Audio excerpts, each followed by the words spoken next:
నమస్తే. బాసర జ్ఞాన సరస్వతీదేవి అమ్మవారి దర్శనానికి వచ్చే భక్తులు బోటు షికారుపై ఎంతో ఆసక్తి చూపుతున్నారు. శివాలయం వద్ద ఉన్న ప్రధాన ఘాట్ వద్ద పవిత్ర స్నానాలు ఆచరించడానికి వచ్చే భక్తులను బోటింగ్ భలే ఆకట్టుకుంటోంది. కాసేపు సరదాగా బోటులో షికారు చేసి గోదావరి నది మధ్యలోకి వెళ్ళొస్తుంటారు. నది మధ్యలో పూజాది కార్యక్రమాలు నిర్వహించేవారు సైతం బోటులోనే వెళ్లాల్సి ఉంటుంది. స్టూడెంట్స్, ఫ్యామిలీ మెంబర్స్, ఫ్రెండ్స్తో కలిసి వచ్చేవారు బోటు షికారును ఆస్వాదిస్తుంటారు.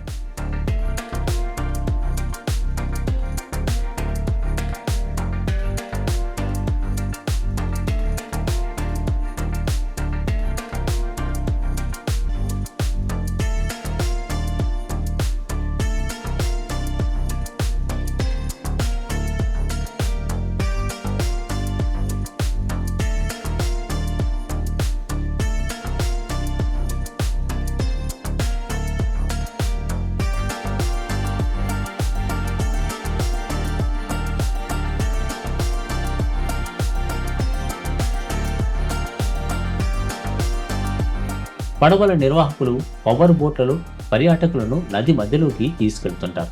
ఈ బోటు షికారుతో అమ్మవారి భక్తులు మధురానుభూతి చెందితే బోటు నిర్వాహకులకు ఉపాధి లభిస్తుంది. అటు పర్యాటక పరంగా ప్రభుత్వానికి ఆదాయ వనరుగా మారింది.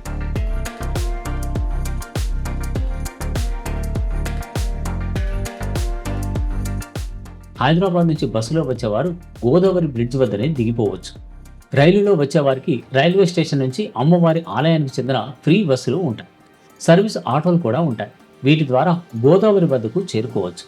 పవిత్ర స్నానాల తర్వాత ఆలయానికి చేరడానికి సర్వీస్ ఆటోలు ఉంటాయి. లేదంటే 1 కిలోమీటర్ దూరంలో ఉన్న ఆలయానికి కాలినడకన కూడా చేరుకోవచ్చు. ఇక సొంత వాహనాల్లో వచ్చేవారు గోదావరి వద్దకు చేరడానికి విశాలమైనటువంటి రోడ్లు ఉన్నాయి. మొత్తంగా బాసర జ్ఞాన సరస్వతి ఆలయం వద్ద గోదావరిలో బోటింగ్ ప్రత్యేక ఆకర్షణగా నిలుస్తోంది. నమస్తే.